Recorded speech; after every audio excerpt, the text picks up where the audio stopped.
So my point in that is I would caution people to not use AI around determining or driving the values of the public leader.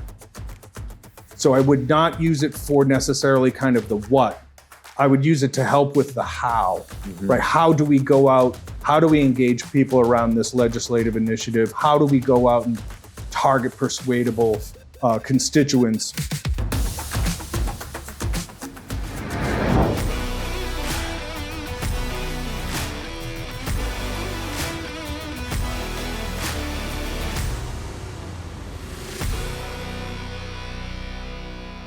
Olá, bem-vindo, bem-vinda. Esse é o Repcast, um espaço para ouvir quem entende de reputação e ocupa posições de liderança no Brasil e no mundo.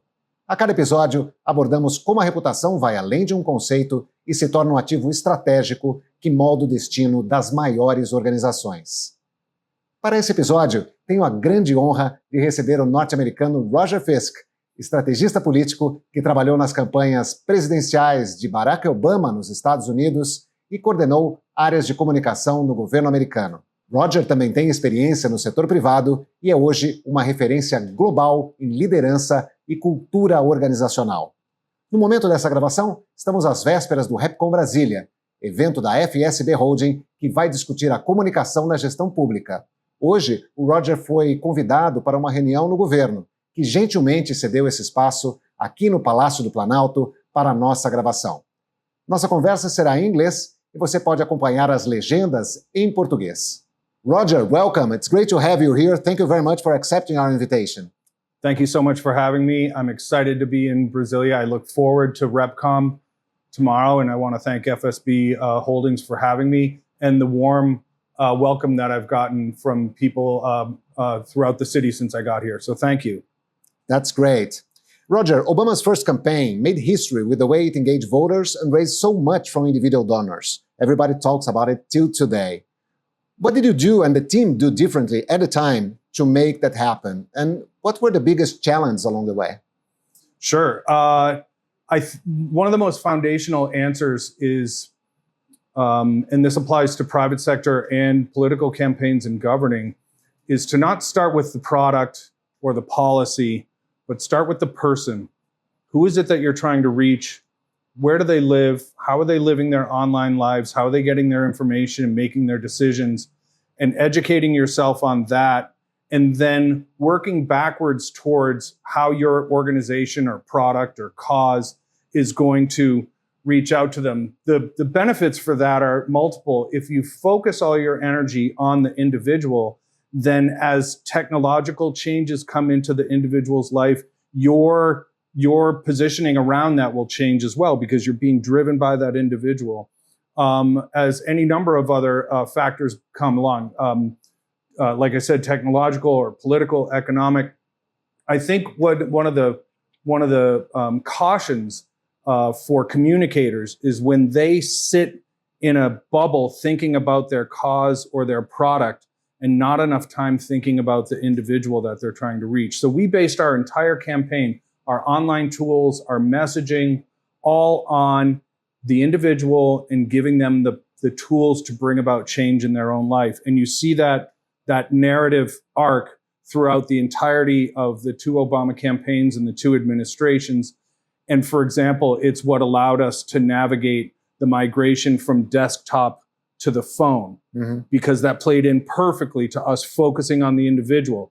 The individual had a chance to get away from the desktop and move to the mobile phone. And since we were so tuned into the individual, we were with them along that journey and actually turned what could have been a weakness into a strength. So that's just one example, but that overall kind of guiding principle, focusing on the individual, really is what drove our organization, drove our strategy, drove our messaging, and drove our success. And do you remember any specific story that you have used this narrative or technology, right, moving to the phone, that you remember and you use it till today?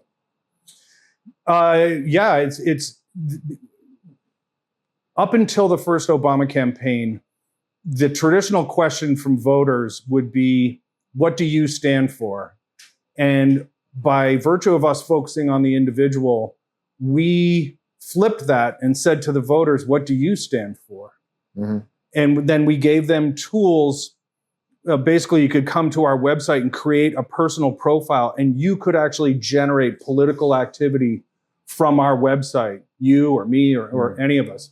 And we tailored those tools so that you could reach out to people in your own lives, your neighbors, your friends. We even built tools into it for specific professions. So a nurse or a teacher or a small business owner could actually reach out to other nurses and teachers and small business owners. And we would give them the tools to do that. And that's just another example of focusing on the individual. So I remember very early on when people would come to us and say, what is the campaign doing about veterans? And I said, here's the tool. If you want the campaign to reach out to veterans, help us. Mm-hmm. Here's a tool you can use. You can start now. It takes 30 seconds to sign up.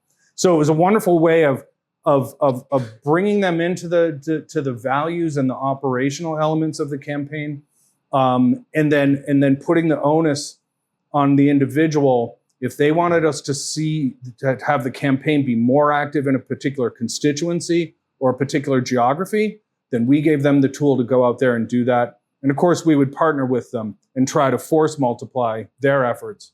But we really rested a lot of the initiative on the individual.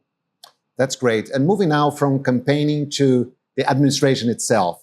Obama has faced several challenges, but nevertheless, he built a remarkable reputation, something that's studied till today, and even received a Nobel Peace Prize, which is amazing, considering all the challenges and wars and everything that happened. How do you think he managed to do that as being the US president? And what lessons can we learn from it? I think what's very, very important in a governing context and in a political context and in a corporate leadership context is that the CEO or the president, the senator, the governor really needs to have a very, very clear idea of not only who they are, but why are they doing this work? Why are they embarking on this campaign? And then they also need to be very specific about how they build a culture around them. I'm going to speak about this at RepCom quite a bit tomorrow, but we live in a world where people think that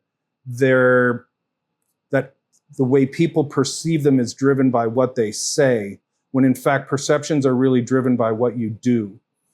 And by building a culture that really was based on his values of fairness, integrity, empathy, that became a kind of self-reinforcing ecosystem, if you will, so that his campaigns had that as part of their culture, and then that built into the administrations.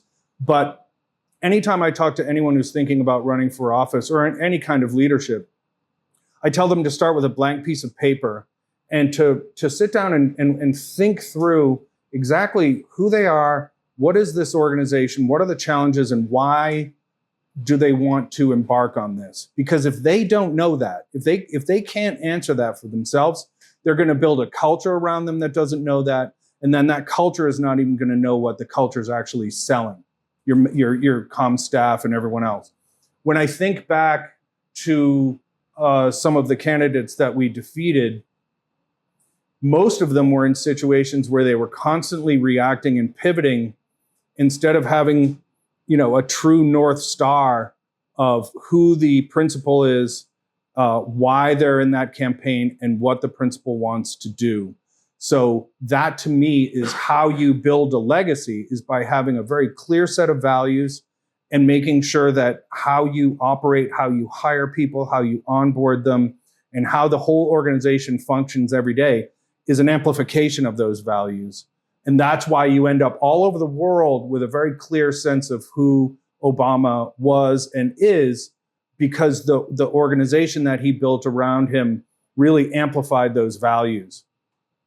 Even during that journey, not everything was bed roses, right? I mean, Obama has faced also some criticism, mainly from journalists, actually, Sure. that said that he skipped press conferences, talked directly to the public, doesn't talk to them, or through social media that was starting at the time. Today, that's the normality, right? That's Right. basically expected. But do you think Obama was ahead of his time? And where do you see journalism going from here? there has not been an elected official invented yet that's happy with their coverage. There's a natural tension there, at least in Western democracies, where even in England, say where there's newspapers that have clear affiliations, right? You have a Labour paper, and et cetera. There's still a level of scrutiny that they're applying to elected officials and things like that. So if anyone can find an elected official that's really happy with their press coverage, I would love to meet them because I haven't met them yet.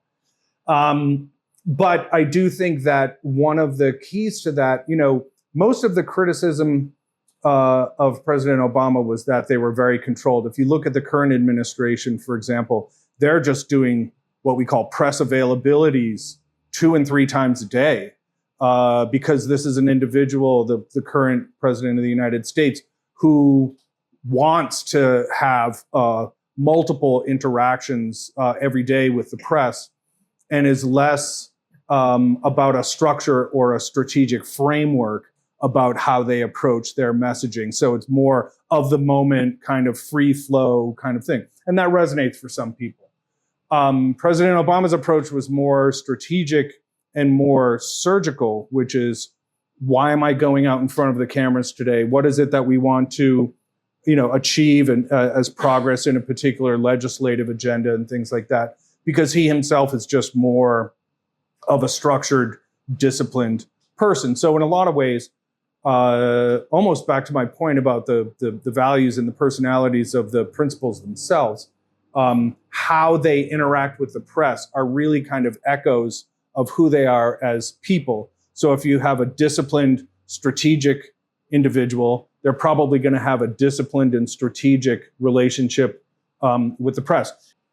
And going now to a more general angle of communication, public communication often faces a lot of difficulties in communicating because it doesn't reach the regular people's lives. Normally they talk about very technical things. In the private sector is the same. It's very difficult to get to the real people or to their real concerns. How do you think we can make these messages more relatable, more simple? Well, a simple thing, to go back to one of my earlier answers, when I talked about focusing on the individual, I go into every project, job, task, anything with questions, right? I'm very leery of people that come into a situation or a project or a job thinking that they know everything. And what I mean by that is what I call the attention economy. The competition for people's clicks and eyeballs and online time is so intense that if you just become another kind of robotic voice talking to them about the value of your product. So here's the difference, and it's psychological, and it's very honest in my mind. If you say, hi, voter or person in Brazil, I want to talk to you about my policy for modernizing the electrical grid. I am the proud co-sponsor of ... and it's going to be billions of dollars over 10 years, and it's going to mean this, it's going to mean that. Okay, that's how a lot of public communications would normally work, talking at the individual. What's to me, a more kind of humble way of going about it, and I think it's more engaging with the individual, and you can actually, frankly, bear this out on when you just do analytics on open rates and read-through rates and things like that on emails, is to say, what happens to a baby who's on a respirator when the power goes out in a rural hospital at midnight? Right? Mm-hmm. I can tell you just changed by me putting it that way. Very emotional as well. Exactly. Or what happens when a school in a rural area has consistent access to quality broadband, or a small business or whatever? And, you can see how that is different. And then what you can do after that, so that your first competition is to get someone to say, this is worth 30 seconds of my time to open this email. Mm-hmm. Or, so now we just talked maybe about the subject line. Then you go in. This, I could go on and on. But my larger point is this: start with the individual, engage them in a way that you're not just barreling into their lives like so many other products that knows I'm selling you this because it means this. Say what does it mean to you when your neighborhood loses electricity, right? And those kind of things. And if you do that and you base it on the individual, then that tends to penetrate more. And then you can use that humanization element. Then you can bring that into a conversation about the policy. But to start with the billions of dollars and the 10 years, and this is how we're going to do it, and that all just washes right off people. I would imagine the open rates for emails and things like that is very, very low because it just looks like everything else that their spam folder didn't grab. Mm-hmm. When you actually want to get through, and if you want to get through, engage the individual. Then once you have their attention, then you have a chance of persuasion. You're never going to persuade if you can't get their attention. And how do you think artificial intelligence can help or make it more difficult? What are the opportunities beside the risks that everybody talks about? Yeah, of course. I mean, artificial intelligence will have changed by the time you and I leave this room. And it'll change again before we, leave this building. And then it'll change again before we get in the car. I think, back to my point, every single day is an inflection point. With AI, every single second, every single minute is an inflection point. I think what it is helpful for in a public communications context to me is constituency targeting and looking at where, your messaging needs to be focused in terms of persuading people to support some legislation and things like that. Finding if the key demographic to supporting a piece of legislation are young couples about to start a family, for example, or older couples who have raised their children and they're about to embark on retirement. You need to figure out who is it you're trying to get. And AI can do an incredible job of data scraping and then predictive modeling around how that constituency will behave when you come at them with some messaging, which I've already described my approach to doing. I would like to elaborate a little bit more on how culture and leadership makes a company reputation. Can be an institution as well, but I really like to focus on companies' reputation in the private sector. Absolutely. So I've been very, very lucky, right? In both, doing trips for the White House and being a consultant. I've managed to go around to campuses and causes and corporations all over the world. And I'm very, very fortunate. I like to get to appointments early. And here's why.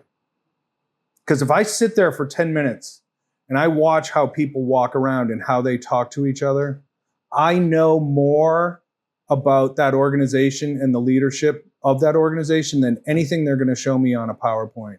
Are they courteous to one another? Are they optimistic? Are they excited to work there? Do they enjoy themselves? You can walk into a place and know immediately do people enjoy working here? And you know what I'm talking about, but you must love, your brain puts them into different buckets. I love when I have a meeting there.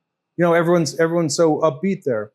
And then, that to me speaks volumes. So before I even meet the CEO or the dean or anyone else, I know a lot about them from sitting in that waiting area for 10 minutes.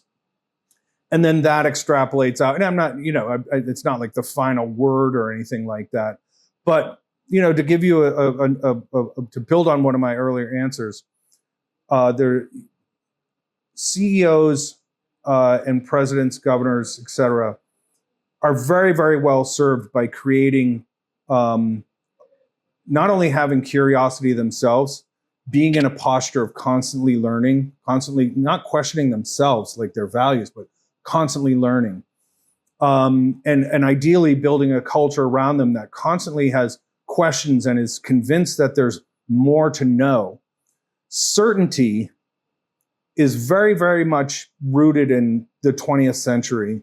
And curiosity, I think, to me, is the key to the 21st century. And it relates to your question about AI as well.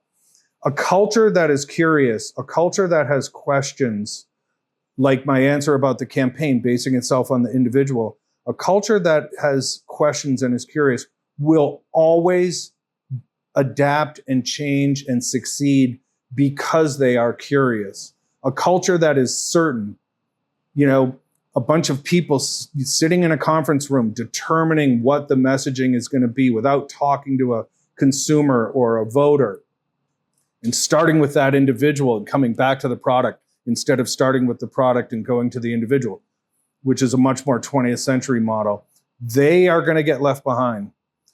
The analytics and the data right now around what's called distributive leadership and things like that prove to me, in this age of every day being an inflection point, every moment in AI being an inflection point, that a curious leader that builds a curious culture that is constantly asking questions will adapt to COVID. It will adapt to AI. It will adapt to whatever the next thing is that you and I can't even think of right now, as opposed to a leader who is certain that they know all the answers and they don't have any questions because they know all the answers, which creates a culture that doesn't have any questions because the culture believes it already has the answers. That culture will fail ultimately. The curious culture will succeed. That's great. We are moving to the final stretch, Roger. Okay. I'd like to make a quick fire round. Are you ready for that? Okay. Okay, so what was your very first experience working on a political campaign like? I drove a truck of literature around the state of Massachusetts back when you still had big bundles of literature, which in a lot of local campaigns you still do. And I had volunteered in Senator John Kerry's Senate office, and I had worked on veterans casework. And that is where I really learned to listen very closely to everyone around me, but especially the veteran that I would be sitting across. And my point in that is this: I would stop in every town, and in every town there was some kind of contact that I had to leave the literature with. But in every town, that contact was a select person or a lawyer or a person who had been a longtime supporter of the senator. And then they would invite me, they would offer me an iced tea or a lemonade or something. And what I figured out was happening was I was not just driving around the state, I was sitting down and having invaluable 20 and 30-minute conversations. That's great. And to wrap up, we always say that reputation is what they say about us when we are not in the room. Mm-hmm. What do you think people say about you when you're not in the room, Roger? I guess we could use AI to maybe answer that. Yeah. I hope that I'm looked upon as someone that is committed to using my time here to alleviate unjustified suffering and to lift lives and individuals and families and communities as best I can, and to use the skills that I've developed in presidential politics to, I think good leaders, good organizations make for good communities, which make for good countries. And so now if I can help principled corporate and government leaders be as effective as they can be, then currently that's my focus. And so that's my answer. And then that's beautiful. That's beautiful. And we have a small gift for you. And we'd like to ask you to write on this board, what do you think, in one word, reputation is for you? So that I can open the pen for you. And then you can keep it as a gift from FSB Holding to remember this talk and the great lessons that you gave to us. So could you show it to the camera? Let's see here. So it's to listen, right? Could you elaborate? Weren't you listening? Yes, absolutely. Just to wrap up, you said that listening is where you start, right? Without listening, you said even on your first experience, right? I'll tell you a story, and I'm going to tell it in a little bit more length tomorrow. And this is in 2007 when we're competing against Secretary Clinton for the Democratic nomination. So young Senator Obama, people still think we have no chance, et cetera. And the Clinton brand, been around for 25 years at that point. And I was in the Midwest at a junior high where Senator Clinton's campaign had been just a few weeks earlier.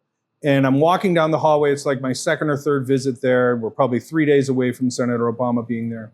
And the principal stops and he looks at me and he says, you know what's different about you guys? Meaning between us and the Clinton organization. I said, well, I have my theory, but I'd love to hear yours. He said, they would tell us, and you guys ask us. And that, to me, when you talk about what do people say when you're out of the room, if you can achieve that as a culture and as a campaign and as a result of the values of the leader, then you're onto something. And that's why I say, listen.